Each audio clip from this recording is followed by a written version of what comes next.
अध्यक्ष राहुल गांधी को मोदी सरनेम पर आपत्तिजनक टिप्पणी करना भारी पड़ गया। सूरत की कोर्ट ने मानहानि केस में राहुल गांधी को 2 साल की सजा सुना दी है।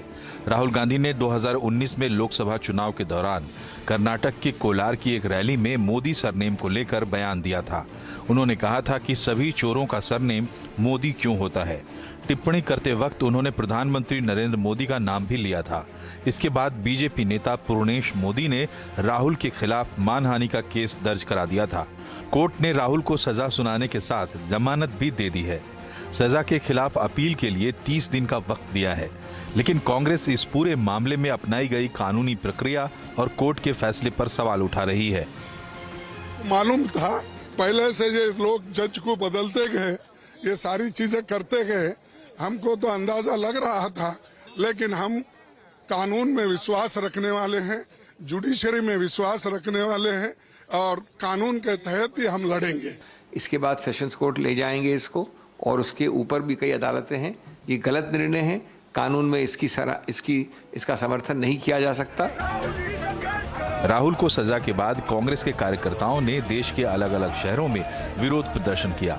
राहुल गांधी ने महात्मा गांधी के कथन को ट्वीट किया, मेरा धर्म सत्य और अहिंसा पर आधारित है, सत्य मेरा भगवान है और अहिंसा उसे पाने का साधन। बहन प्रियंका गांधी ने भी ट्वीट करके राहुल का समर्थन किया। राहुल की सजा को लेकर कांग्रेस ने बीजेपी पर निशाना साध दिया है। ऐसे पॉलिटिकल कमेंट पता नहीं वाजपेयी जी ने, अडवाणी जी ने कितने किए होंगे, कोई सोच नहीं सकता। वो जमाना और था, ये जमाना और, इतना फर्क है। उस जमाने में कभी इस प्रकार के कोर्ट केस नहीं होते थे। मीडिया को भी दबाने की कोशिश है, हमारे जुडिशरी को दबाने की कोशिश है, उसको प्रभावित करने की कोशिश, और बचत तो और फिर राजनीतिक दल के लोग हैं उसके तो किसी स्तर पे जाके वो कार्रवाई कर रहे हैं। विदेश में दिए बयान पर संसद में राहुल से माफी की मांग पर अड़ी बीजेपी को एक और मौका मिल गया।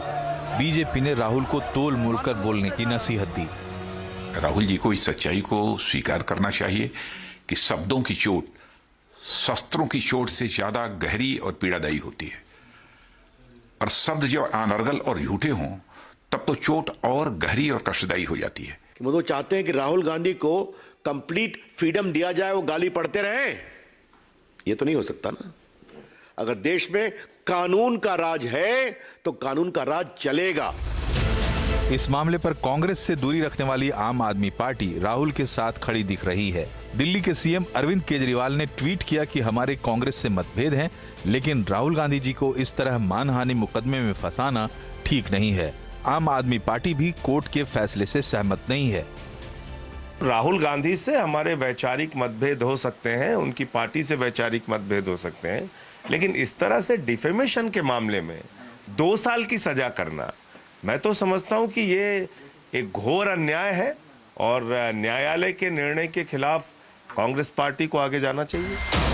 राहुल गांधी को कोर्ट से जमानत भले ही मिल गई हो, लेकिन उनकी संसद सदस्यता पर तलवार लटक गई है।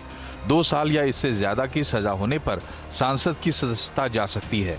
नियम यह है कि सजा पर स्टे लेना राहुल के लिए काफी नहीं होगा, उन्हें अपराध साबित करने के फैसले पर स्टे लेना होगा। सवाल ये है कि सूरत कोर्ट के फैसले के बाद नेता लोग अब संभल कर बोलेंगे। चुनावी गर्मागर्मी अपनी जगह है, लेकिन भाषा की मर्यादा तो रखनी ही चाहिए, या आने वाले दिनों में अदालतों में हमें ऐसे मामले बढ़ते दिखेंगे। तो इसी मसले पर आज बातचीत होगी कि भाषा की मर्यादा, किसी समुदाय के बारे में आप क्या बोल रहे हैं। अगर आप सार्वजनिक जीवन में हैं तो आपको कम से कम अपनी वोकल कार्ड पे एक गवर्नर लगाना चाहिए, जिससे कि आप क्या बोल जाएं वो आपको बाद में दिक्कत में न डाले, क्योंकि अदालत का फैसला है ये और उन्होंने ये सुनाया। इसके बड़े परिणाम हो सकते हैं। सदस्यता तक पे समस्या खड़ी हो सकती है, चुनाव लड़ने में समस्या खड़ी हो सकती है। तो ये जो मुश्किल खड़ी हो रही है बार बार, और राहुल जी के संदर्भ में कई बार ये हो रहा है, इससे पहले चौकीदार चोर वाले मामले में भी ये हो चुका है। तो ये गंभीर प्रश्न खड़ा होता है कि इतने सीनियर लीडर हैं और ये चीज़ें बार बार हो रही हैं, जिससे एक दिक्कत हो रही है उनकी ही पार्टी को, उनको ही लोगों को हो रही होगी। बातचीत इसी पर करेंगे कि ये मसला कैसे सुलझेगा। भाजपा के तरफ से प्रवक्ता प्रेम शुक्ला जी हैं और कांग्रेस के प्रवक्ता डॉक्टर अंशुल अभिजीत हैं। सत्य हिंदी के फाउंडर और वरिष्ठ पत्रकार आशुतोष जी और साथ ही वरिष्ठ पत्रकार हर्षवर्धन त्रिपाठी और सुप्रीम कोर्ट के वकील के मनन जी भी हमारे साथ जुड़ेंगे। डॉक्टर अंशुल अभिजीत, आप लोग कानून पर विश्वास करते हैं। राहुल जी स्वयं कहते हैं कि वो सत्य की लड़ाई लड़ रहे हैं। एक समुदाय विशेष के खिलाफ उन्होंने टिप्पणी की कर्नाटक की रैली में और अदालत ने सजा सुनाई। उसके बावजूद आप लोग इसके खिलाफ बोल रहे हैं, जब राहुल जी स्वयं ये मान रहे हैं कि हमने किसी के लिए नहीं कहा था, गलती से था, और हम तो खाली उन लोगों के बारे में कहना चाह रहे थे जो लोग घोटाला करके भागे। तो वहीं पे माफ़ी मांग के बाद क्यों नहीं ख़त्म कर दी आपने? इसमें कौन सी बहादुरी की नहीं मैं माफ़ी नहीं मांगूंगा, इसी लड़ाई को लड़ूंगा? गलती की है ना आपने, आप स्वयं मान रहे हैं अदालत के अंदर कि हमारा वो इंटेंशन नहीं था, फिर भी उस पर अड़े हुए हैं। नहीं, कोई अड़े नहीं है। जब सबसे पहले तो हम किसी समुदाय के ये भाषण में कभी नहीं हो सकता है कि किसी समुदाय के खिलाफ राहुल जी ने बोला हो या किसी भी कांग्रेस पार्टी के मेंबर ने कभी ऐसा कहा हो, ये कह ही नहीं सकते। ये हमारे संविधान के खिलाफ है, ये हमारी विचारधारा के खिलाफ है, बल्कि उसके बिल्कुल विपरीत है। इस भाषण में कोई द्वेष की भावना नहीं थी, कोई वैर की भावना नहीं थी। वो एक सियासी भाषण था 5 साल पहले, जिसमें हम सरकार को आईना दिखा रहे थे, सरकार की खामियां बता रहे थे, अर्थव्यवस्था के हाल बता रहे थे, कह रहे थे बेरोजगारी है, मंदी है, मुफलिसी है। उस समय तो आप जानते थे क्या हाल थे, आपका तो बिजनेस का चैनल ही है। और 2019 में हमारा जो बेरोजगारी स्तर था वो 45 साल में सबसे ऊंचा स्तर। क्या बोला था अभिजीत, वो याद है आपको? नहीं, देखिए रिपीट नहीं करना चाहता मैं उसको। नहीं तो मत मैं आपको बोलने तो दीजिए मुझे। उसको आप जस्टिफाई कर रहे हैं। सरकार के खिलाफ प्रश्न उठाए, देखिए सरकार के खिलाफ प्रश्न उठाए थे और जो ट्रायल कोर्ट है उन्होंने अपना फैसला दे दिया। हम इस फैसले के सहमत नहीं हैं, इसमें बहुत सारी खामियां हैं। जो चुनावी प्रक्रिया हो सकती है, उस जो कानूनी प्रक्रिया होती है, कानून के प्रावधान से हम इस केस को आगे बढ़ाएंगे, आगे लड़ेंगे। अगर सुप्रीम कोर्ट तक जाना पड़े तब जाएंगे, क्योंकि इस फैसले में बहुत कुछ मुख्य बिंदु उभर के आते हैं जो मैं आपको बताना चाहता हूं कि क्या गलतियां हमें नजर आती हैं इस फैसले में, किस तरह यह फैसला उभर के आया और क्या क्या प्रोसीजरल इसमें लैप्सेस हुए। सबसे पहले तो अगर आप ये कहेंगे तो कि किसी व्यक्ति विशेष के खिलाफ यहां पर ये जो कानून है डेफेमेशन का वो लगना चाहिए। इधर राहुल गांधी जी ने एक ब्रॉड व्यापक रूप से उन्होंने एक बात कही, किसी व्यक्ति विशेष के बारे में कभी कुछ नहीं कहा। तो कैसे ये प्रावधान, किस तरह से ये डेफेमेशन लागू हुआ? अंशुल जी नहीं आप इसमें अब देखिए लीपापोती मत करिए सर। एकदम स्पष्ट से फला सरनेम के आदमी सभी चोर हैं क्या? ये कैसे आप इसको जस्टिफाई कर रहे हैं कि हमने किसी को नहीं कहा? आप कहते हैं कि वो जो 3 लोग भाग गए हैं, जो 2 लोग भाग गए, मैं उनके बारे में हमने कहा था। अदालत में क्या कहा राहुल जी ने कि हमारा इंटेंशन किसी के समुदाय के बारे में ऐसा कहने का नहीं था, हम तो उनके बारे में कह रहे थे। ये अदालत में कहा है ना, माना ना उन्होंने। तो जब ये बात आप स्वीकार करो तो आप इसको यहां बैठे क्यों जस्टिफाई कर रहे हैं? ये तो स्वयं वो मान रहे हैं। मानहानि का जो कानून है, यहां पर द्वेष की जो भावना होती है उसको सिद्ध करना आवश्यक होता है, तभी आप लागू कर सकते हैं और सजा दे सकते हैं। अगर आप नहीं सिद्ध कर पा रहे हैं, और इस मामले में ये सिद्ध करना मुमकिन नहीं हो सकता, क्योंकि अगर आपने ये भाषण सुना तो वो उस पर था ही नहीं, किसी समुदाय के कोई वैर नहीं था, कोई देश की भावना नहीं थी, किसी के खिलाफ बोल नहीं रहे थे, वो सरकार को सिर्फ आईना दिखा रहे थे। हम देखिए, एक तो कानून होता है और कानून के तहत ये फैसले इससे पहले तो कानून अंशुल जी, इससे पहले सियासी बात और अलग। राफेल मामले में चौकीदार चोर है, माफी मांगी है ना? नहीं, उस मामले में नहीं मांगी। उसमें चौकीदार चोर मामले में मांगी कि नहीं मांगी? किस मामले में? नहीं, उसने राहुल गांधी जी ने ये कहा था कि जो सुप्रीम कोर्ट ने जो पहले कहा था उसमें मिसकोट हो गए हैं, वो नहीं कहा गया, बस उतना ही। ना राफेल में अंशुल जी, आप ये बार बार इस बात को, मैं कह रहा हूं कि जब एक बात आप बोल रहे हैं, पहली बात तो वाणी का संयम रखना चाहिए। सार्वजनिक जीवन के नेता हैं आप, विपक्ष के बड़े नेता को भी रखना चाहिए कि लोग अपने कपड़ों से। अरे आज आपकी बात हो रही, जब उनके ऊपर केस आएगा तो उनकी बात करेंगे। आप ये थोड़ी कह सकते हैं कि फलाने जी ऐसा तो मैं भी ऐसा हूं, ये मत करिए। देखिए अंशुल, ये सुनिए ना, यही बात, यही एग्जैक्टली यही केस है जो मुकदमा चल रहा था जिस पर सजा हुई है। हमने ऐसा नहीं बोला था और बोल रहे मेरे सामने। मैं ये कह रहा हूं कि जब आप ये जानते हैं कि ये नहीं बोलना चाहिए था, आप ये तो अदालत में कहते हैं, यहां पे आपने कहा ना कि दया भी नहीं चाहिए और क्षमा भी नहीं चाहिए, जो मैंने कहा सही कहा, बोलिए अदालत में फिर ये जब आपने ऐसा नहीं कहा, इंटेंशन नहीं था, तो जो मैंने कहा मैं उस पर खड़ा हूं कि सारे इस सरनेम के लोग चोर हैं, मैं इस पर खड़ा हूं, बोलिए ना फिर आप। या तो आप सियासी एक देखिए, एक सियासी एक भाषण होता है, एक सियासी भाषण में आप कुछ भी बोलेंगे। एक इस देश में SC/ST कानून है कि नहीं है, उन शब्दों का प्रयोग नहीं कर सकते आप, गैर जमानती आपके खिलाफ वारंट हो जाएगा। आप समझ रहे हैं ना कि सेंसिटिव मामला होता है। हाँ बोलिए। नहीं, मैं ये कह रहा हूं कि या तो आप ये जो कानून के प्रावधान है, ये जो डेफेमेशन केस होता है, इसके क्या प्रावधान है, उसके अंतर्गत किस तरह से सजा मिलती है, किस तरह के निर्णय आते हैं कोर्ट के, किस तरह के फैसले आते हैं, वो एक और बात है। तो उस पे अगर पहले कह देते ना क्या क्या खामियां थी और कैसे इसको हम चैलेंज करेंगे, चुनौती देंगे और आगे बढ़ेंगे, तो उसके पहले उसको रिजॉल्व तो करें। सबसे पहले तो मैं कहना चाहूंगा कि एक व्यक्ति विशेष के खिलाफ नहीं था, एक व्यक्ति विशेष के खिलाफ होना जरूरी है अगर ये मामला, अगर इसके अंतर्गत आपको दोषी ठहराया जाता है। दूसरी बात, वो जो व्यक्ति विशेष होता है उसको खुद कंप्लेंट फाइल करना होता है, यहां पर कोई किसी ने नहीं किया। तीसरी बात, इसमें द्वेष की भावना होनी चाहिए, यहां पर कोई द्वेष की भावना नहीं थी। और जो कानूनी प्रक्रिया हुई उसमें खड़गे साहब ने भी उसका जिक्र किया कि किस तरह मैजिस्ट्रेट को बदले गए, जो याचक थे उन्होंने अपना कंप्लेंट पहले तो स्टे करा लिया, फिर वापस ले लिया, इस तरह की। इन सब बातों का कोई मतलब नहीं अंशुल जी, फैसले के बाद ये मतलब नहीं है। आप भी समझदार आदमी नहीं, क्योंकि कैसी बातें कर, फिर यहाँ पे फिर ऐसा लगता है कि आप लोग जिद और अहंकार में अड़े हुए हैं। आप कानून से ऊपर हैं क्या कि मेरे खिलाफ फैसला आया इसलिए अदालत गलत है, जज साहब बदले गए, पेशकार बदला गया, मुंशी बदला गया, अर्दली बदला गया, कंप्लेंट बदली गई, ये सब का क्या मतलब है भाई? ये कौन सी जिद और अहंकार है? एक सिंपल सी चीज है, कानून का निजाम है इस मुल्क में, कानून का निजाम है ना, तो कानून की बात तो आप मानते हैं ना। और उल्लंघन अगर कर रहे हैं तो ये सत्ताधारी लोग कर रहे हैं, बीजेपी वाले कर रहे हैं। अरे भाई, इसी बात में तो टिप्पणी हो रही है। हमारे प्रजातंत्र पे जो चर्चा हो रही है कई हफ्तों से, जो राहुल गांधी ने बयान दिया, वो इसी बात पे हो रही है ना कि हमारा प्रजातंत्र किस, लोकतंत्र किस तरह। नहीं, प्रजातंत्र का ये मतलब थोड़ी कि आप कुछ भी बोलेंगे, कहीं भी बोलेंगे, मैं अभी गरिया दूं आशुतोष जी को, प्रजातंत्र है, मेरा अधिकार है, क्या ऐसा होता है क्या? अगर आपको ऐसा नहीं होता भाई, दोनों पक्ष लेने हैं। एक मिनट, अगर आपको आशुतोष जी देखो गुस्सा हो रहा है मेरे ऊपर कि मेरे को ऐसा क्यों बोला, मुकदमा मत करिएगा सर प्लीज।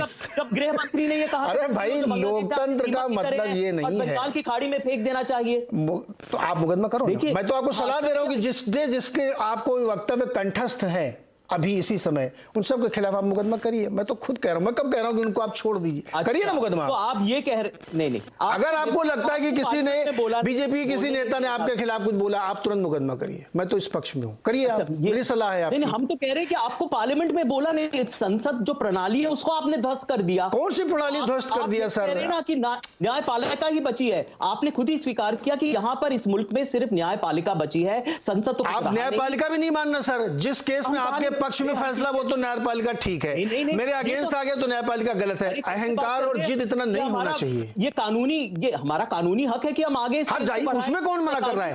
उसमें कौन मना कर रहा है? उसमें कौन मना कर रहा है? आप जाइए, आपके पास समय है 30 दिन का, आप कहीं भी कोर्ट में करिए। लेकिन कोर्ट में राहुल जी ने ये कहा है, भरोसा है न्यायपालिका में। मैंने कहा कि कानून का निजाम है इधर, और क्या है, उल्लंघन अगर कर रहे हैं तो ये लोग। आशुतोष जी, कानून का निजाम है, बार बार हम गलतियां करेंगे, बार बार ऐसा हम बोलेंगे। लोकतंत्र यही है क्या? देखिए नीरज जी, दुनिया के अंदर जहां कहीं भी अधिनायकवाद आया है वो कानून के रास्ते से ही आया है, वो किसी दूसरे रास्ते से नहीं आया। कुछ जगहों पे जरूर तख्ता पलट हुआ, लेकिन कुछ पिछले 4 दिन के अगर आप 48 घंटे का अगर हिसाब ले लें तो आपको बड़े आराम से अंदाजा लग जाएगा कि दिल्ली के अंदर मोदी हटाओ देश बचाओ पोस्टर लगते हैं तो 100 से ज्यादा FIR दर्ज हो जाते हैं, 6 लोग गिरफ्तार हो जाते हैं। क्या पहली बार इस तरीके के पोस्टर लगे हैं? पहली बार इस तरीके के नारे लगाए गए हैं? दिल्ली विश्वविद्यालय में BBC की फाइल्स दिखाने के चक्कर में 8 छात्रों के खिलाफ को सजा दे दी गई, उनका करियर पूरा का पूरा तबाह हो रहा। क्या ये पहली बार हो रहा? क्या BBC की फिल्म देखना अपराध है इस देश के अंदर? चेतन कुमार, उसने एक ट्वीट किया, उस ट्वीट को लेकर उसको गिरफ्तार कर लिया। इसलिए आप ये कह रहे हैं कि अदालत ने जो फैसला सुनाया है राहुल जी के खिलाफ वो गलत है? बात तो कंप्लीट कर लूं। कश्मीर के अंदर इरफान मेराज नाम का पत्रकार, उसको आपने गिरफ्तार कर लिया, UAPA के तहत गिरफ्तार कर लिया गया है। तो जाहिर सी बात है कि जो अगर राहुल गांधी के ऊपर पिछले 15 दिनों से लगातार ये आरोप लगा रहा है कि जिस आरोप का कोई आधार ही नहीं है, उस आधार के उसके आधार पे आप उनको कह रहे हैं कि हम संसद में बोलने नहीं देंगे। और अगर आप वो संसद के अंदर अगर बोलने नहीं देंगे तो अपनी बात को कैसे रखेंगे? तो आप बोलने दीजिए उनको कम से कम। तो ये जो स्थितियां पैदा हो रही हैं, ये स्थितियां अजीबोगरीब स्थितियां पैदा हो रही हैं। इसलिए मैं कहना चाहता हूं कि यहाँ अनुराग ठाकुर के मसले पर तो दिल्ली हाईकोर्ट ये कहता है अगर आप मुस्कुरा के कोई बात कहते हैं तो कोई ऑफेंस नहीं बनता है। बिल्किस बानो के मामले में आप सजा को रिमिट कर देते हैं और उनको मिठाई खिलाई जाती है और उनके रिश्तेदारों को आप टिकट दे देते हैं। तो ये कोर्ट में ही आप शिकायत करिए ना, आप सत्ता को क्यों इसमें ले आ रहे हैं? अधिनायक बात कहां से आ गया? मैं ये कहता हूं ज्यूरिस्प्रूडेंस के अंदर अगर आप न्याय मांगना जा रहे हैं तो फिर इस देश के अंदर किसी तरीके का कोई भी पॉलिटिकल डिस्कोर्स हो ही नहीं सकता। क्या नरेंद्र मोदी जी ने नहीं एक मिनट आशुतोष जी, ये कौन सा पॉलिटिकल डिस्कोर्स है कि देखिए एक मिनट सुनिए ना आशुतोष जी, सवाल सुनिए। पहली बात तो शुरू वाला जो हमने बताया उसमें मुकदमा मत करिएगा ऊपर। आजकल बहुत संभल के बोलना पड़ता है। मैं ये कह रहा हूँ, सुनो तो सर आशुतोष जी, अगर मान लीजिए एक ऐसा कॉर्डियल माहौल हमारा आपका बना हुआ है कि आपकी 4 गलतियों को मैं नजरअंदाज कर देता हूं, तो वो परंपरा ये कानूनी जामा नहीं हो सकता कि यार देखो हमने तुम्हारे खिलाफ कोई मुकदमा नहीं किया था और मैं गलती कर रहा हूं, मत करना। पोस्टर में अपना नाम क्यों नहीं छापा? आप विरोध करना चाहते करिए ना। मैं तो कल भी इसमें शो किया था कि आप अपना नाम उस पर लिखिए नीचे कि निवेदक अरविंद केजरीवाल, मोदी हटाओ देश बचाओ। इसमें कौन सी शर्म की बात है? लिखो ना यार, आप क्यों नहीं लिख रहे हो? आप चोरी छिपे ये क्यों, कौन सा वॉर चल रहा है? वैसे ही अगर आपने ये किया और एक अदालत ने, इसमें तो देखो ईडी और सीबीआई भी नहीं है, इसमें कोई आप ये दोष नहीं दे सकते कि इसमें सीबीआई लगी थी, ईडी लगी थी, ये डायरेक्ट अदालत वाला मामला था। तो वो जो पॉलिटिकल डिस्कोर्स के कंफर्ट की कल्पना हम लोग करते हैं वो क्यों होना चाहिए? भाई कोई नहीं कर रहा है तो मैं क्या करूं इसमें? आशुतोष जी इसी बात को लेकर है ना कि अगर जिस तरीके की वाणी का इस्तेमाल सोनिया गांधी के लिए किया गया, जर्सी काऊ कहा गया, क्या वो पॉलिटिकल डिस्कोर्स का हिस्सा था? क्या वो डिफेमेटरी है या नहीं? क्या वो इंसल्टिंग है नहीं? बाकी तो छोटी एक महिला के बारे में आप इस तरीके की भाषा का इस्तेमाल कर रहे हैं। आप राहुल गांधी के बारे में क्या कह रहे थे? आप क्या कहा था उन्होंने? जर्सी काऊ। सोनिया गांधी क्या रखा? देश की पहली विधवा। शशि थरूर की पत्नी के बारे में क्या गया? 40 करोड़ की गर्लफ्रेंड। क्या ये जस्टिफाइड है? क्या अगर जस्टिफाइड है तो राहुल गांधी को फांसी पे चढ़ा दिए, मुझे कोई दिक्कत नहीं। ये आशुतोष जी ये भी जस्टिफाइड नहीं, इसको अदालत में डिस्कस करिए। हम थोड़ी फैसला थोड़ी करेंगे। मैं फैसला करूंगा कि आप करेंगे या अंशुल जी तय करेंगे। आप जाते ना अदालत, फिर अदालत का फैसला आया तो जाहिर सी बात है हम सबको मानना पड़ेगा। अगर हम संविधान को मानते हैं तो अदालत का फैसला भी मानना पड़ेगा। इसमें इस बारे में मेरी दृष्टि बिल्कुल स्पष्ट है। लेकिन मैं ये कह रहा हूं कि इस ऐसी स्थितियां ना पैदा करिए जिससे कि इस देश के अंदर बोलना लोगों का वो हो जाए कि कोई आदमी ट्वीट कर रहा है उसको आप जेल में डाल दे रहे हैं और आप और मतलब कोई पूछताछ ही नहीं हो रही। कोई जानकर कोई कल अगर मान लीजिए विपक्ष के तमाम नेता तमाम तरीके के आरोप लगाते हैं, भारतीय जनता पार्टी के नेता नहीं आरोप लगाते। आपके इस पैनल डिबेट में ही ऐसी बातें कही गई जिसके आधार पे हर दूसरे आदमी को आप डिफेमेशन का मुकदमा करके उनको आप जेल भेज सकते, हर दूसरे आदमी को। क्या ये सही है? क्या मैं तो इतनी सी बात जानना चाहता हूं, क्या अगर ये सही है तो फिर मुझे कुछ नहीं कहना इस बारे में। तो लोकतंत्र के अंदर हमें थोड़ी सी मोटी चमड़ी रखनी चाहिए और उसके आधार पे हमें अपनी बातों को, हम भी गंदी बातें करते हैं, बहुत सारे लोग भी गंदी बातें करते हैं और उसको सुनने की आदि। राम मनोहर लोहिया ने जो बातें नेहरू जी के बारे में कही तो उसके आधार पर तुमको फौरन जेल चले जाना चाहिए था। जिस तरीके से इंदिरा गांधी के बारे में संघ, बीजेपी, जनसंघ के लोगों ने कहा तब तो सारे पूरी पार्टी जेल में चली जाती। राजीव गांधी के बारे में on the floor of the house क्या क्या नहीं कहा गया, क्या उनको जेल में? इसमें थोड़ी दिक्कत है सर, राजीव गांधी इसमें थोड़ी दिक्कत है। बारे में क्या क्या कहा था उसके आधार पर जेल चले जाएंगे सर। अगर ये करेंगे तो देश का पॉलिटिकल डिस्कोर्स खत्म हो जाएगा। नहीं, पॉलिटिकल डिस्कोर्स सर देखो, मुझे पॉलिटिकल डिस्कोर्स की कोई चिंता नहीं है। मैं एक एंकर हूं, मैं उस फ्रेमवर्क में बात करूंगा। इसमें एक दिक्कत यह है कि इतना ज्यादा इस समय हो रहा है ना, दोनों समय, ये नहीं कह रहा हूं कि वो लोग नहीं करते, उनकी तरफ से बयान दिए जाते हैं। ये इतना ज्यादा हो रहा है कि मुझे इसमें मनभेद दिखता है। और मैं दोबारा मैं इस बात को अंडरलाइन करके कहूंगा, हर शो में मैं कहता हूं कि 2014 के बाद से बहुत बड़ी संख्या में पॉलिटिकल एनालिस्ट, जर्नलिस्ट, नेता डे 1 से आलोचक हैं, इसलिए इसे दिक्कत बढ़ती जा रही है। नहीं, लेकिन एक मिनट शुक्ला जी, एक इसका जवाब दे दूं मैं। हाँ दीजिए। आलोचक होना अपराध कब से हो गया इस देश में? बिल्कुल नहीं है, बिल्कुल नहीं है, बिल्कुल नहीं है। तो शब्दों की मर्यादा के अंदर करिए ना, फिर चौकीदार चोर मत बोलिए। संघ के लोग पहले दिन से गांधी जी के आलोचक थे, नेहरू जी के आलोचक थे, तो क्या सबको जेल में डाल दिया जाए? ये कोई बात थोड़ी। सर आलोचक होना और विद्वेष की भावना से, आप मुझसे ज्यादा समझते हैं, आप साहित्यकार भी हैं, इसीलिए मैं कह रहा हूं। हाँ, तो इसलिए मैं भी कह रहा हूं आलोचक होना, मैं आपकी बात से कभी सहमत होता हूं कभी नहीं होता हूं, तो आप मेरे खिलाफ मुकदमा नहीं कर सकते क्योंकि मैंने ऐसा कोई शब्द नहीं इस्तेमाल किया। लेकिन मैं, अगर मेरा इंटेंट ही खराब हो जाए कि नहीं, मेरे को इस बात को इस लहजे में बोलना है कि आप हर्ट हो जाएं, तो आप मेरे खिलाफ मुकदमा कर सकते हैं। मैं यही कह रहा हूं, ये फर्क है सर, आप भी समझते हैं ये फर्क है। ये तो सोनिया गांधी को भी समझना पड़ेगा और नरेंद्र मोदी को भी समझना पड़ेगा। बिल्कुल, को मौत का सौदागर कहता है, शुक्ला जी तो जप्ती काऊ कहता है, दोनों को समझना पड़ेगा। प्रेम शुक्ला जी, बात पड़ेगी, नफरत सिर्फ एक तरफा नहीं हो सकता। सर शुक्ला जी से ले लीजिए नीरज जी। भाई, ये जो आशुतोष जी कह रहे हैं कि सहनशीलता राजनीति में एकदम खत्म हो गई है, अब छोटी छोटी बातों पे मुकदमे, पोस्टर लगा दिया तो 138 लोग के खिलाफ FIR, एक FIR दर्ज कराने में नानी याद आती है, 138 FIR एक झटके में। ये क्या चल रहा है? मतलब जैसे कि एक पॉलिटिकल डिस्कोर्स में होता है कि भाई कुछ चीज़ों को आप इग्नोर कर देते हैं, सहनशीलता होती है, लेकिन अब वो खत्म हो रही है क्या? जी आशुतोष जी की मुझे लगता है स्मृति भ्रंश का रोग हो सकता है, इसलिए ऐसा कह रहे हैं। संविधान के अनुच्छेद 19 में पहला संशोधन आलोचना के कारण ही हुआ था। मद्रास क्रॉनिकल और जो है ऑर्गेनाइजर जो है बहुत सारी चीजें लिख रहा था जो सरकार की आर्थिक और सामाजिक नीतियों के विरुद्ध था। पंडित जवाहरलाल नेहरू की कैबिनेट ने पहला संविधान संशोधन कर दिया। खैर उनका अधिकार था, संवैधानिक अधिकार था, उसको कोई चुनौती नहीं दे सकता। मजरू सुल्तानपुरी एक गीत लिख रहे थे, जेल में भेज दिए गए। मजरू सुल्तानपुरी पंडित जवाहरलाल नेहरू के कार्यकाल में सहिष्णुता, जवाहरलाल नेहरू तानाशाह थे क्या? नहीं थे तानाशाह, एक लोकतांत्रिक व्यक्तित्व थे वो। लेकिन अगर कोई किसी मामले में आपराधिक किसी प्रकार का उनको प्रक्रिया दिखाई दी तो उस पर कार्रवाई हुई। अभी आप इस मामले में क्रिमिनल डिफेमेशन एक्ट, ये क्या आदरणीय नरेंद्र मोदी जी के आने के बाद बना है? भारतीय जनता पार्टी ले आई है।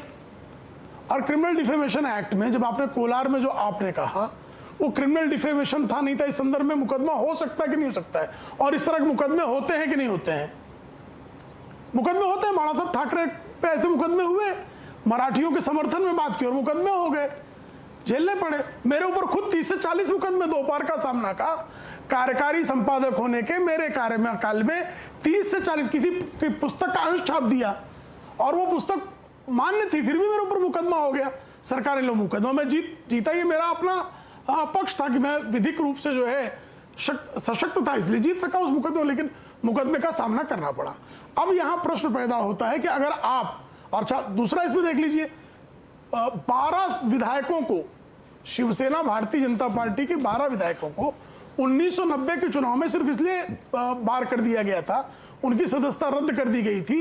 बॉम्बे हाई कोर्ट ने रद्द किया और कालांतर में जो है सुप्रीम कोर्ट ने भी उस पर स्टैंप लगाया। कारण था कि एक समाज विशेष के विरुद्ध चुनावी सभाओं में बातें हुई थी,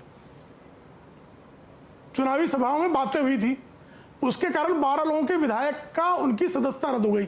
यशवंतराव गडाफ वर्सेस बाला साहब विखे पाटिल मामले में 1996 का फैसला आया कि उसमें एक झूठ बात बोली गई थी बाला साहब विखे पाटिल के चरित्र के बारे। यशवंत गडाफ का जो सदस्यता संसद की थी वो बॉम्बे हाईकोर्ट ने रद्द पाई, कालांतर में सुप्रीम कोर्ट ने उस पर स्टैंपिंग कर दी। अब इस मामले में आप किसी जाति के उपजाति के विरुद्ध, उपनाम के विरुद्ध जब बोलते हैं तो उस उपनामधारी जो लोग हैं जैसे पूर्णेश मोदी, क्या उनको अपने उपनाम के लोगों के विरुद्ध बोले गए आपराधिक बयान के विरुद्ध मुकदमा करने का अधिकार है कि नहीं? ये संविधान देता है, ये न्याय प्रणाली देती है। अब उस सामने से आपको बहुत सारे राहुल गांधी जी को जब उन्होंने एक्यूज किया तो राहुल गांधी ने अपना पूरा पक्ष रखा। अब उस मजिस्ट्रेट को इस मामले में क्रिमिनल डिफेमेशन पे निर्णय देने का अधिकार है कि नहीं है? तो अधिकार है उसको। अब उसने जो दिया है वो कानून सम्मत है कि नहीं? तो कानून सम्मत है कि 2 साल अधिकतम सजा उन्होंने दे दी। अब आपके पास एवेन्यू क्या है कि आप हाई कोर्ट जाइए, सुप्रीम कोर्ट जाइए, उस मामले में अपना पक्ष रखिए। आप क्या कह रहे हैं कि हमको गाली देना हमारा अधिकार होना चाहिए? गाली देना किसी का अधिकार नहीं। मैं अगर किसी प्रकार का अपशब्द किसी उपनाम के लिए कहूंगा तो मेरे विरुद्ध मुकदमा चलेगा और मैं अगर कोई भी जाके क्रिमिनल डिफेमेशन का केस फाइल करेगा तो मुझे उसको फेस करना पड़ेगा और उसमें मुझे अधिकतम 2 वर्ष की सजा जा सकती है। और अगर वो 2 साल की वर्ष की सजा हो गई और कांग्रेस के कार्यकाल में हो गई तो ये कांग्रेस का उत्पीड़न है।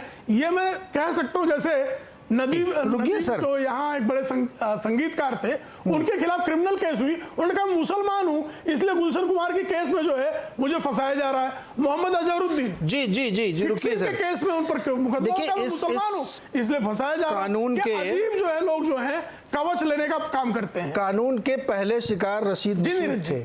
रशीद मसूद थे इस कानून के पहले शिकार। बीजेपी के भी इसमें विधायक गए हैं, लालू यादव जी इसमें गए। और दिलचस्प बात ये वही कानून है जिसको राहुल जी ने फाड़ के फेंक दिया था मनमोहन सिंह जी के ज़माने में, जिसमें सजा 5 साल की जा रही थी, वही कानून है। मेरा सवाल यहाँ पे ये है, जिस तरीके की परिस्थितियाँ बनती जा रही हैं कि हर आदमी डेमोक्रेसी, लोकतंत्र या फ्रीडम ऑफ स्पीच के नाम पे कुछ भी कर रहा है। मैं इसमें कोई पार्टी विशेष का मेरे ऊपर आरोप मत लगाए कि जब मैं बोलता हूँ तो लोग कहते हैं कि उनको क्यों नहीं बोल रहे हो। मैं इस डिबेट में सबके लिए बोल रहा हूँ कि अगर ऐसा माहौल आप बन गया है कि आप एक दूसरे को नहीं समझ पा रहे तो याद करें ना फिर कि आपने क्या किया था पहले, कितनी सारी चीज़ों पे हुआ था। तो आज वही हो रहा है, Karma comes back with full force. तो फिर इसमें बुरा मानने की क्या बात है। और कानून सबसे ऊपर है, अहंकार होना ही नहीं चाहिए। हर्षवर्धन जी, क्या होगा इसमें, ये क्या हो क्या रहा है? ये अनम्यूट करिए पहले। हाँ, अब आना शुरू हुई।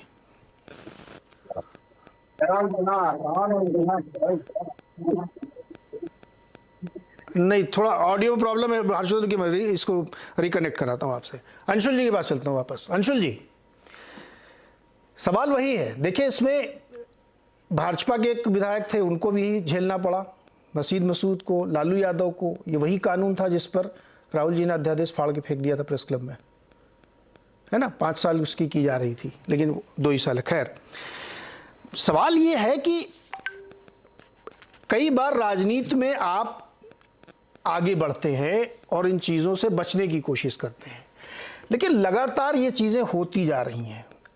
और इसमें मैं तो कहता हूँ, इसमें केजरीवाल जी की पार्टी बहुत उस्ताद है। आशुतोष जी, केजरीवाल जी की पार्टी बहुत उस्ताद है। वो खूब ज़बरदस्त ऐसे बयान देते हैं। आशुतोष जी को दिखाओ ना स्क्रीन में, मुस्कुरा रहे हैं। खूब ज़बरदस्त बयान इससे देते हैं वो, और साइड में जाके हल्के से मामला सेटल कर लेते हैं। जेब में एक पर्ची रखे रहते हैं, ये लीजिए सर, गलती हो गई। ये भी एक तरीका है, एक चरित्र है राजनीति का। मैं किसी के पक्ष में विपक्ष में नहीं बढ़ रहा हूँ। मैं सिर्फ ये कह रहा हूँ कि जब इस तरीके की विचारधाराएं, बातचीत या डिस्कोर्स बन जाता है तब दिक्कत होती है अंशुल जी, और इससे बचना चाहिए। राहुल जी इस पर अड़े हुए हैं, अड़ना नहीं है इसमें। मेरा कहना है ये क्यों अड़े हुए हैं भाई? नहीं, ये सवाल नहीं है। आप मौजूदा हालात की बात करिए ना, तो 2014 के बाद आया, जिससे अब लगातार अभिव्यक्ति की आजादी छीनी जा रही है। आप तो 1-2 उदाहरण देके, इधर ये पहले उधर भी हुआ था, अब इधर भी हुआ है, ये तो हम इस सर्कल्स में हम घूमते रहेंगे, इससे कोई मतलब नहीं है। 14 के बाद से क्या हालात बदल गए बताइए? ये जो मौसम है, क्या मौसम है? मौजूदा जो अभिव्यक्ति की आजादी जो छीनी जा रही है, कहाँ नहीं अभिव्यक्ति की आजादी भाई? लोगों को बोलना नहीं, विपक्ष को कौन नहीं बोल रहा है? संजय सिंह आम आदमी पार्टी के सुबह शाम दिन में 4 बार पानी पी के सत्तू खा के गरिया रहे हैं। किसको नहीं बोलने की आजादी? कौन नहीं बोल रहा है यहाँ पे? आप सलाखों के पीछे डाल रहे हैं। जिन 20 यूट्यूब चैनल चल रहे हैं जिसमें सरकार गिराने की प्लान बनते रहते हैं दिन भर। क्या बात कर रहे हैं आप? कहाँ आजादी नहीं है? ये तो कम से कम आरोप मत लगाइए आप सर। यहाँ पर बोलना, अगर आप अगर आप पोस्टर लगाते हैं तो आपको सलाखों के पीछे तो नाम लिख दीजिए ना अपने पोस्टर में। डॉक्यूमेंट्री दिखाते हैं, खुल के कहिए। डॉक्यूमेंट्री दिखाते हैं तो उनको निलंबित किया जाता है। दिल्ली यूनिवर्सिटी से कोर्सेज अब हिस्ट्री को बिल्कुल रीराइट कर रहे हैं, जिस तरह से आप सब चीज को रीनेम कर रहे हैं यहाँ पर। और यहाँ पर एक 22 साल की इन्वायरमेंटल एक्टिविस्ट से आप घबरा जाते हैं और कहते हैं कि नहीं, देश की अखंडता और संप्रभुता पे ये एक प्रहार है। आप सीएए के खिलाफ जो आप भूल जा रहे हैं कि पिछले 5 साल में हुआ क्या है, उसके संदर्भ में ये बात जो हम कह रहे हैं, उसके संदर्भ में कह रहे हैं। एक आध उदाहरण देने से इधर उधर से कुछ नहीं होगा। आप देखिए तो हो क्या रहा है। सीएए के खिलाफ जिस तरह से लोगों को गिरफ्तार किया गया, जेल में डाला गया, उन बच्चों को, उन छात्रों को, जेएनयू और जो जामिया के थे, वो 1 साल तक डाला गया। सिद्दीकी कप्पन जाता है, एक स्टोरी कवर करे हाथरस की, उसको 2 साल जेल डाला जाता है। वहां पर पशु के व्यापारी है, उसको एनएसए के अंडर यूपी में उनको जेल भेज दिया जाता है। तो यहां पर हो क्या रहा है? अगर आप कोविड के व्यवस्था के बारे में लिखते हैं, कोई अखबार अगर लिखता है कि गंगा में लाशें तैर रही हैं और किस तरह से ऑक्सीजन की किल्लत है, तो वहां पर रेड पड़ जाती है। आप ईडी के केसेस तो देखिए ना, कानून का जिस तरह दुरुपयोग हो रहा है उसको तो अरे भाई, इस केस में कौन सा ईडी सीबीआई लगा था सर? मैं तो यही कह रहा हूं ना, एक सिंपल सा केस है, जिले की अदालत ने सजा सुना दी, इसमें तो सीबीआई को पता भी नहीं होगा ईडी कहां से आ गई इसमें। माहौल की बात करिए ना। नहीं, माहौल सर, मैं वही तो कह रहा हूं, कौन सा माहौल है, कौन आदमी के मुंह में ताला लग गया है सर? बोल रहे हैं, आज भी लोग बोल रहे हैं, खुलेआम बोल रहे हैं, जो कानून लांग रहा है, वो फंस रहा है। अरे हम कौन कह रहे कानून पे नजरअंदाज तो कर नहीं रहे हैं, हम कानून पे पूरा भरोसा है, जो कानूनी प्रक्रिया है, जो हमारे अधिकार हैं, जो हर्षवर्धन जी, माहौल बहुत खराब हो गया है, मौसम बहुत खराब हो गया है, इसलिए ये सब कुछ हो रहा है, बहुत ही खराब माहौल है। नीरज जी, माहौल इतना खराब है कि मैं छाती पीट पीट के संगठनों के लोग कहते हैं मोदी मर जा तू। माहौल इतना खराब है, राष्ट्रीय भवन के सामने, संसद के सामने लोग कहते हैं इंदिरा गांधी जैसा हश्र कर देंगे। माहौल इतना खराब है, एक मुख्य न्यायाधीश के सामने 4 वरिष्ठतम न्यायाधीश वहां के रोस्टर को लेकर प्रेस कॉन्फ्रेंस करते हैं, तो कुछ फ्रॉड नैरेटिव गढ़ने वाले लोग आकर कहते हैं कि देखिए तानाशाही चल रही है। और इतना खराब है, और उसी वरिष्ठतम न्यायाधीशों में से एक जब मुख्य न्यायाधीश बन जाता है, उसके भी खिलाफ यही फ्रॉड नैरेटिव गढ़ने वाले चले आते हैं। आज भी, अभी जब मैं बात कर रहा हूं, तब भी थोड़ी देर पहले अरविंद केजरीवाल लगातार फिर झूठ बोल रहे हैं कि देश का प्रधानमंत्री पढ़ा लिखा नहीं है। खुद ही उन्होंने कहा कि वो पढ़े लिखे नहीं है, जबकि वो बाकायदा कांग्रेस नेता राजीव शुक्ला के साथ इंटरव्यू बहुत विस्तार से बताया कि मैं 10वीं पास हूं, लेकिन उसके बाद मैं एक्सटर्नल एग्जाम्स देकर आगे पढ़ा, जो संघ के ज्यादातर प्रचारक ऐसे ही पढ़ते हैं। लेकिन ये फ्रॉड नैरेटिव वाले हैं, देश को चाहते हैं कि लगे कि तानाशाही हो गई। और जो आप कह रहे हैं बार बार ना कि आखिर क्यों ये सब, पहले भी होता था, खूब जमकर होता था, लेकिन बताइए ना, किसी समय में किसी ने कहा हो कि सारे के सारे इस नाम वाले चोर क्यों होते हैं? बताइए, हुआ क्या कभी? इतना हताश निराश विपक्ष। और मैं फिर से कह रहा हूं, अधिकतम 2 साल की सजा होती है और वो हो गई तो सब चीख चिल्ला रहे हैं उस पर। अभी मैंने अभिषेक मनु सिंघवी जी का भी पूरा 8 मिनट का उनका स्पष्टीकरण है, बहुत बड़े वकील हैं, मुझे लगता है ऊपर जाकर हो सकता है राहत भी मिल जाए। लेकिन एक तमाशा नहीं है इस देश में, शर्म नहीं आती? सर्वोच्च न्यायालय में माफी मांगा, उसके बाद आप लगातार यही काम करेंगे। उत्तर और दक्षिण वाले, उत्तर वाले बड़े बेकार होते हैं, दक्षिण भारत में पहुंचे तो उत्तर की बुराई करना शुरू कर दिया, हिंदी और दूसरी भाषाओं को लड़ाना शुरू कर दिया, जाति वर्ग के लोगों को लड़ाना शुरू कर दिया। उसके बाद आप एक इस तरह का बयान देते हैं जिसमें आपने शुरू में बड़ी अच्छी बात कही थी कि आपको लगता है कि अगर गलत हो गया तो आप ये कहते भाई कि पिछड़ी जाति के सबको नहीं कह रहे हैं। आपने बताया, मैं कहता हूं इस देश के लोगों को ये जानना सुनना चाहिए कि SC/ST एट्रोसिटीज एक्ट में अगर आप किसी भी अनुसूचित जाति जनजाति पर कोई भी टिप्पणी करेंगे तो जेल चले जाएंगे। अधिकार भारत का नागरिक होने के नाते पिछड़ी जाति के लोगों को क्यों नहीं मिलना चाहिए? और उसमें तो बहुत कड़ी सजाएं हैं, ये तो सामान्य मानहानि में जा रहे हैं। या पिछड़ी जाति के क्यों, सवर्णों को भी ये अधिकार क्यों नहीं मिलना चाहिए? इस देश के हर नागरिक को अगर उसकी पहचान को नस्ल भेदी, रंग भेदी, जाति भेदी, इसी तरह की टिप्पणी के आधार पर, और वो काम अगर हम आप करें तो शायद हो सकता है न पकड़े जाए। कल को किसी पार्टी को लगेगा सत्ताधारी को कि इसको पकड़ लेने से मैसेज दिया जा सकता है, तो हो सकता है हमको आपको पकड़ ले। लेकिन मूल बात यह है कि राहुल गांधी के मुंह से बार बार निकल रहा है ये, और वो जो कह रहे थे कि मैंने उस राहुल गांधी को मार दिया, तो आपको याद होगा वो वाला राहुल गांधी भी क्या बोल रहा था, और अभी भी राहुल गांधी क्या बोल रहा है। तो कह रहा हूं कि निश्चित तौर पर एक दूसरे को बहुत मोटी चमड़ी रखनी चाहिए, एक दूसरे को कोई बोल दे तो, लेकिन वो मोटी चमड़ी क्या इसलिए होगी कि देश में बेवजह तानाशाही फैल गई है, ये अफवाह फैलाने के लिए। मोदी हटाओ देश बचाओ कोई भी कह सकता है, तो नारा बन सकता है, लेकिन आपको चिपका देना है पोस्टर हवा हवाई, और जब लोग पकड़े जाने लगे तो आप निकल कर आगे आएंगे। ये तरीका नीरज जी नहीं चल सकता है लोकतंत्र में। ये चीन नहीं है, ये इराक ईरान नहीं है, ये अफगानिस्तान नहीं है। यहाँ नहीं, देश का पोस्टर संविधान और लगाइए, कानून इंदिरा जी के काम करता जमाने है। में भी लगे थे। फ्रॉड नैरेटिव नहीं चलेगा। इंदिरा जी के जमाने में भी लगे थे, इंदिरा हटाओ देश बचाओ, लेकिन खुल के लगाओ ना फिर यार, ये चोरी छिपी वाला मामला ठीक नहीं लगता। मेरे साथ एक बहुत वरिष्ठ वकील हैं के मनन साहब। मनन साहब, स्वागत है आपका। मुझे आपसे ये समझना है कि ये जो सजा सुनाई गई है, इसका मतलब क्या है? सदस्यता के ऊपर क्या असर पड़ सकता है? चुनाव लड़ने पे क्या असर पड़ सकता है? ये दो भागों में मैं आपको एक्सप्लेन करता हूं। Conviction meaning by Rahul Gandhi held guilty, thereafter quantum of sentence, maximum sentence in this section is 2 years or fine or both. So he was sentenced for 2 years, meaning by full dose दे दी गई. Anyway, it is the discretion of the judge. Now 30 days is there to file an appeal for this Rahul Gandhi, which was given by the trial court to him.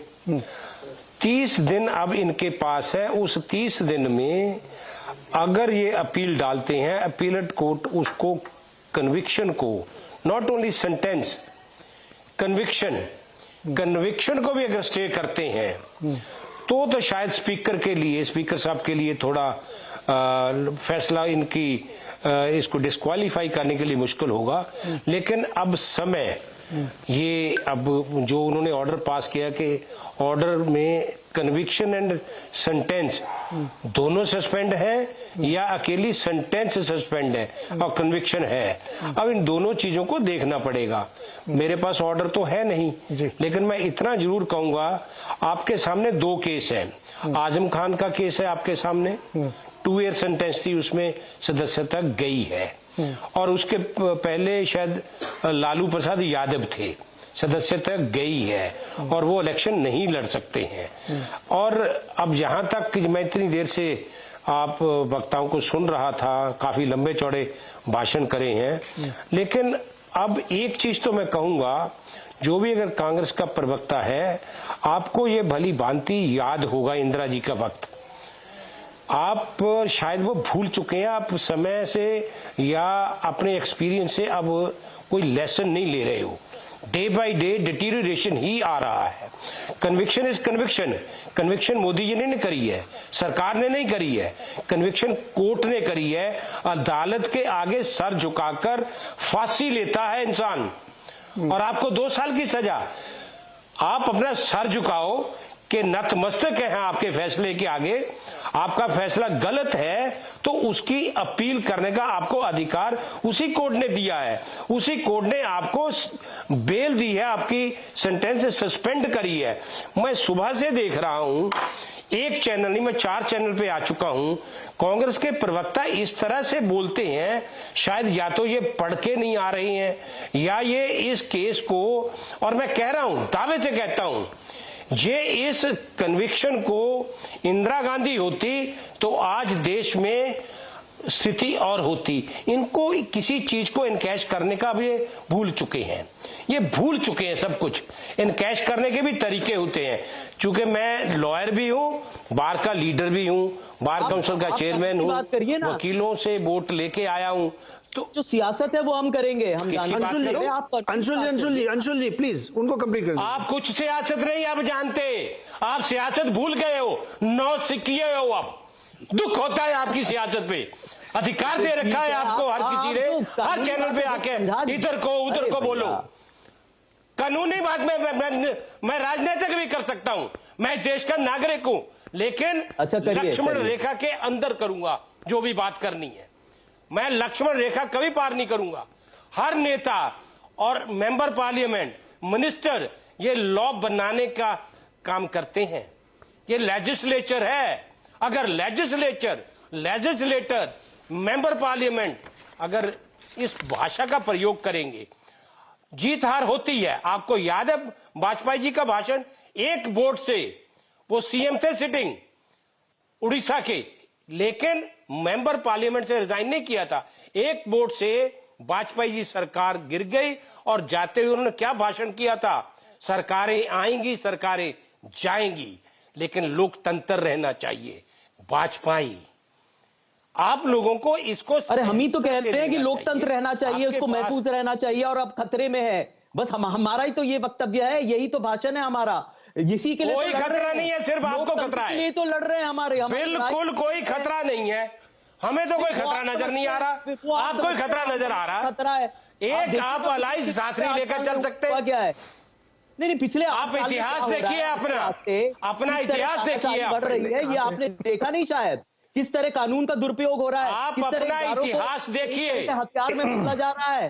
Anshul जी देखिए, मुझे नहीं पता आपकी आयु क्या है, 97 नहीं अंशुल जी आप सुनने की क्षमता रखिए पहले तो। अंशुल जी आप सुनने की क्षमता। मनन सर, एक सवाल में आपसे और पूछना है मेरे को। बोलना एक अच्छी आदत नहीं होती जी। मनन सर, एक सवाल और आपसे पूछना है। बीच में बोलना आपको अधिकार दिया है, इस तरह से बोलते हैं बीच में। मनन सर, एक सवाल और आपसे हमको ये पूछना है। रिवाइंड कर दूं ना कैसेट पूरी। मनन सर, अब अंशुल जी आप प्लीज शांत रहिए। मनन सर, ये बताइए कि जैसे अभी पूरा डिटेल्ड ऑर्डर हमने किसी ने नहीं पढ़ा शायद कि उसके अंदर क्या है, लेकिन ये जो 30 दिन का पीरियड है कि आप जाके अपील कर सकते हैं, क्या इस बीच में स्पीकर डिस्क्वालिफिकेशन की प्रोसीडिंग शुरू कर सकते हैं? कर सकते हैं, पर करनी नहीं चाहिए। ओके। क्योंकि उनकी जो सेंटेंस है वो सस्पेंड है, एग्जिस्टेंस में नहीं है। सेंटेंस सस्पेंड है, और फर्स्ट अपील भी usually in a routine admit होती है, एक्सेप्ट नहीं, एडमिट होती है, वहां भी इनकी बेल होगी। वो ये दायरी, इसको कहते हैं दायरी अपील, जिस समय डलेगी वो फिर जो इनकी सेंटेंस सस्पेंड होगी वो फैसला होगी। फैसले तक, जब तक अपील डिसमिस या अलाउड, जब तक फैसला नहीं अदालत का उच्च सेशन का आता, तब तक वो भी सस्पेंड रहेगी। लेकिन नैतिकता के नाते मैं कोई इतने बड़ी को, ना तो मैंने मेंबर पार्लियामेंट हूं, ना मैं मेंबर अपना एमएलए हूं, लेकिन मेरा अपना एक एज ए नागरिक मानना है कि नैतिकता के नाते मेरे को पूरा भरोसा है कि ऑनरेबल स्पीकर साहब नहीं करेंगे। अगर करते हैं तो उस पे अब लंबी बहस होगी, इस पे बहस होनी चाहिए, खुल के बहस होनी चाहिए। एक मुद्दा है ये देश में, क्योंकि बहुत कम मुद्दे आए, बहुत कम ऐसे मौके आए हैं, जैसे उस आजम खान का था, वो ज्यादा चला नहीं, लेकिन मुद्दा था। लेकिन ये भी एक मुद्दा है, बिल्कुल। और इस पे है, अब होने दो बहस इस पे। हाँ, इस पे बहस भी होनी चाहिए। आशुतोष जी, गौरव तलब ये आपके लिए है कि करना नहीं चाहिए लेकिन कर सकते हैं, यही इसी की डिस्कोर्स से हम लोग सारे समय बात कर रहे हैं। एक छोटा सा मुझे ब्रेक लेना, लौट के तुरंत आते हैं।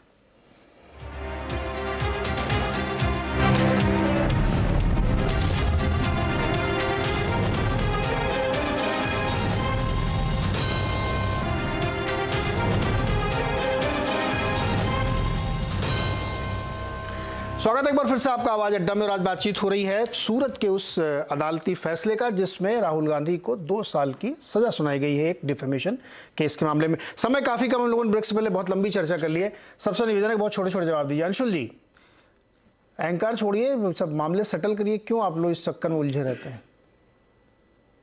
नहीं, जो हमारे कानून के जो अधिकार हैं उस पर हम जरूर अमल करेंगे, और जो जुडिशियल रेमेडीज हैं, जो विकल्प हैं, उनको हम ले जाएंगे। अभी तो ये ट्रायल कोर्ट का है, फिर उसके बाद अगर सेशंस कोर्ट जाना हो या फिर आगे जाना हो, सुप्रीम कोर्ट तक अगर जाएंगे अगर ऐसा हो तो। जो ये जहां ये कानून का सवाल है, लेकिन दूसरा बहुत महत्वपूर्ण सवाल है कि हमारे लोकतंत्र को हो क्या रहा है, हमारी जमहूरियत की सेहतमंदी पे बहुत बड़े बड़े सवाल उठ रहे हैं, और ये मुख्य सवाल है।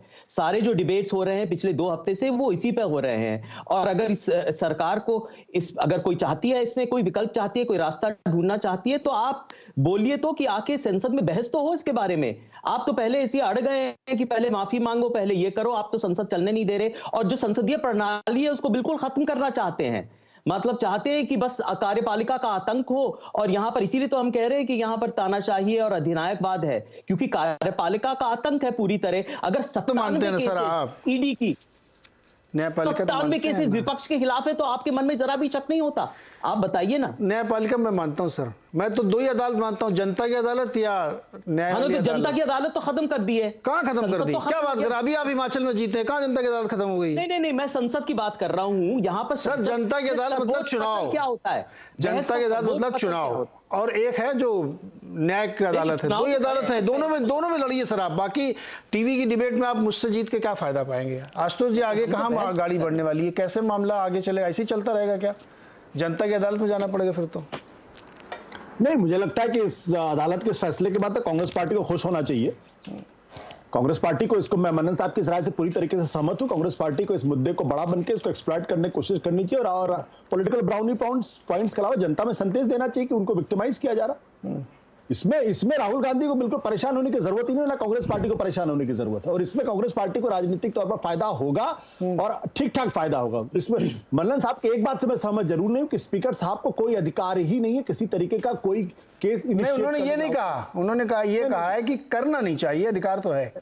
नहीं, अधिकार बिल्कुल नहीं है सर। देखिए ये क्रिमिनल मामला नहीं है, ये नहीं है सर, कोई अधिकार नहीं है। सुन लीजिए मेरी बात, सुन लीजिए ना जी। आपका कन्विक्शन 2 साल के लिए हुआ है। हाँ। कन्विक्शन होने के आधार पे आपकी सदस्यता नहीं जाती ना एमएलए की ना एमपी की।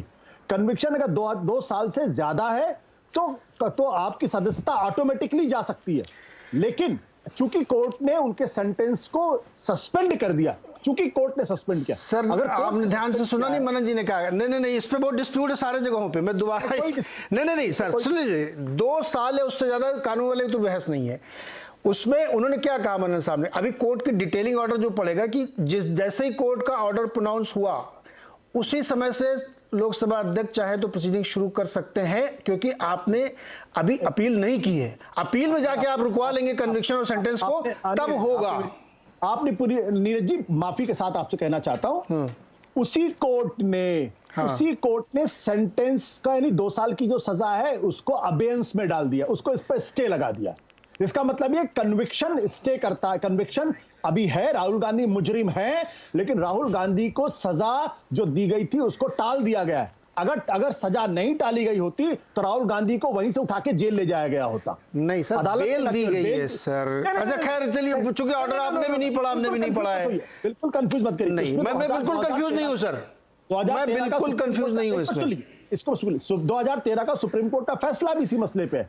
सुप्रीम कोर्ट का फैसला यह कहता है कि अगर आपको सेंटेंस 2 साल से ज्यादा की है, आपने कोर्ट में उसके खिलाफ अपील की है, तो उस दौरान आपकी सदस्यता रद्द हो सकती है। यहाँ पे जो सेंटेंस है उसी को अपील नहीं की है, मैं वही तो कह रहा हूं सर। मनन जी भी वही कह के गए हैं। हाई कोर्ट, मनन साहब खुदा नहीं है। हाँ ये बात तो सही, वो खुदा है, वो ही नहीं सकते, वो तो हो नहीं सकते। बिल्कुल सही कहता हूं, आप कोर्ट का ऑर्डर पढ़ लीजिए। कोर्ट ने सर अगर 30 दिन के अंदर उनको हाई कोर्ट से अगर सेंटेंस पे स्टे नहीं मिलता है तब। अच्छा ठीक सर, सुनिए ना, इस पे हमारा समय एकदम खत्म हो रहा है। हर्षवर्धन से क्विक कमेंट मैं इसमें अगर मगर इसलिए नहीं कर रहा हूँ कि until unless they go to the court, उसके बीच में तभी उन्होंने कहा कि करना नहीं चाहिए, उनको ये सब कोई जरूरत नहीं करने की, क्योंकि उनको कोर्ट ने आदेश दिया है। मैंने कहा सर मनन साहब को छोड़ दीजिए, मैं कह रहा हूँ कि ये यही कानून है। मनन साहब को छोड़िए सर आप। हर्षवर्धन जी क्विक कमेंट, ऐसे ही चलेगा क्या ये? सर छोड़िए ना, अभी से राहुल जी को जाना, हम आप क्यों लड़ रहे हैं, वो जाए ना जाए, हम तो लड़ तो अरे मुकदमा हो जाएगा फिर भाई। ये मेरा, आप मेरे पर डिफेमेशन मत करिएगा नीरज भाई। मैं भी आपसे कह रहा हूँ, आप मत करिएगा। ये मेरा एक सीरियस क्वेश्चन है, 30 सेकंड जवाब चाहिए। सुनिए, ये ऐसे ही चलता रहेगा क्या भाई? ये क्या पॉलिटिकल डिस्कोर्स बन गया अब तो? ये मैं थोड़ा सा अलग बात एक कह रहा हूँ। अभी अंशुल अभिजीत बहुत उत्साही प्रवक्ता है, नौजवान है, और इनको जब मैं सुनता हूँ, जब हर डिबेट में सुनता हूँ, तो लगता है कि जैसे कोई कम्युनिस्ट पार्टी का नेता छात्र संघ का भाषण दे रहा हूँ। और वो हर वक्त, और मैं मतलब चूंकि इलाहाबाद विश्वविद्यालय का पढ़ा हुआ हूँ, तो मैं वहाँ कम्युनिस्ट नेताओं को देखता था कि तब वो कांग्रेस की सरकार, सपा की सरकार, भाजपा की सरकार, हर सरकार को कहते तानाशाही आ गई, अधिनायकवाद आ गया। कमाल की बात यह है कि कम्युनिस्ट जो है ये दुनिया भर में कहीं भी लोकतंत्र में नहीं, लेकिन उसका दूसरा पहलू ये, सत्ता में नहीं है तो कम्युनिस्ट सारे घुस गए हैं कांग्रेस में। और राहुल जी भी उसी अंदाज में है, तो ये खत्म नहीं होने वाला है। ये आरोप प्रत्यारोप 2024 तक लगेगा। अभी और गालियों की बौछार होगी, अब शब्द होंगे, हो सकता है बहाना। नहीं, बिल्कुल डेमोक्रेसी के लिए ये बहुत अच्छी बात, ये संकेत नहीं है। और भाषा का संयम सभी पार्टियों के सभी नेताओं को रखना चाहिए, क्योंकि इससे फिर मतलब एक बहुत ही अजीब सा माहौल बन रहा है, तरह तरह के केस मुकदमे चल रहे हैं, तो इससे थोड़ा बचना चाहिए। बहुत बहुत शुक्रिया हमारे साथ जुड़ने के लिए। देखते रहिए CNBC आवाज़।